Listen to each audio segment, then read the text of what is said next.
La Trinité humaine. Je ne sais pas si tu connais la Trinité humaine. C'est je, me, moi. Je, me, moi. Et tu peux savoir si tu as ce problème, c'est-à-dire que tu prends ton portable et tu regardes l'écran. Et si sur l'écran, il y a deux endroits qui sont plus usés, sur la lettre I et M, je et me, alors tu dis, aïe, j'ai peut-être ce problème. Je pense que ça t'est déjà arrivé, tu discutes ou tu poses une question à quelqu'un et pendant 1 heure, 2 heures de temps, la personne ne te parle que de lui. C'est la Trinité humaine. Premièrement, l'Église est plus grande que nous. Si tout tourne autour de nous, c'est totalement faux. Il ne s'agit pas de toi ou de telle personne ou de tel ministère. Nous participons à quelque chose de plus grand. L'Église n'est pas faite pour le ministère, mais le ministère est fait pour l'Église. Le serviteur de Dieu n'est pas le centre et la raison de l'Église, c'est un don cadeau pour les autres.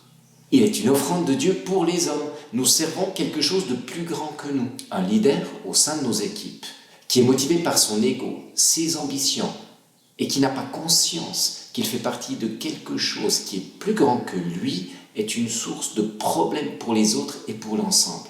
Secondement, Trinité divine, la nature de Dieu est opposée à l'ambition égoïste. L'amour est un don de soi, il est orienté vers l'autre, il est dénué d'intérêt personnel. Dieu est saint, Dieu est juste, Dieu est amour dans sa nature et dans sa personne. Et cela se manifeste dans toute son action et son activité. Il est trinitaire, Père, Fils, Saint-Esprit. Et l'amour s'oriente vers l'intérêt de l'autre. Le Père honore et révèle le Fils. Le Fils honore le Père et le révèle. Celui qui voit le Fils voit le Père. Le Saint-Esprit glorifie le Père et le Fils en nous dans ce monde.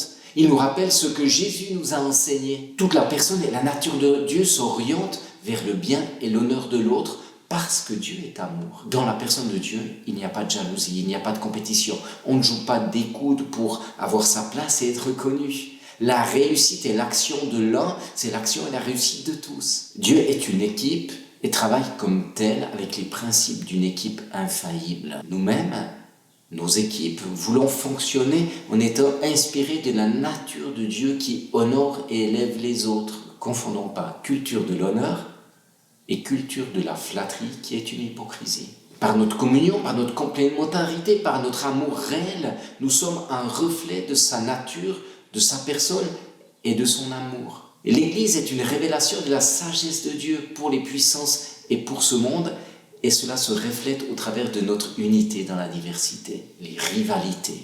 Nous lisons dans Marc au chapitre 9 et verset 33. Ils arrivèrent à Capernaum. Lorsqu'il fut dans la maison, Jésus leur demanda « De quoi discutiez-vous en chemin ?» Mais ils gardèrent le silence, car en chemin, ils avaient discuté entre eux pour savoir qui était le plus grand. Alors il s'assit, appela les 12 et leur dit « Si quelqu'un veut être le premier, il sera le dernier de tous et le serviteur de tous. » Les disciples discutent entre eux, à l'égard de Jésus, sur un sujet bien précis. Ils voulaient savoir lequel d'entre eux était le plus grand.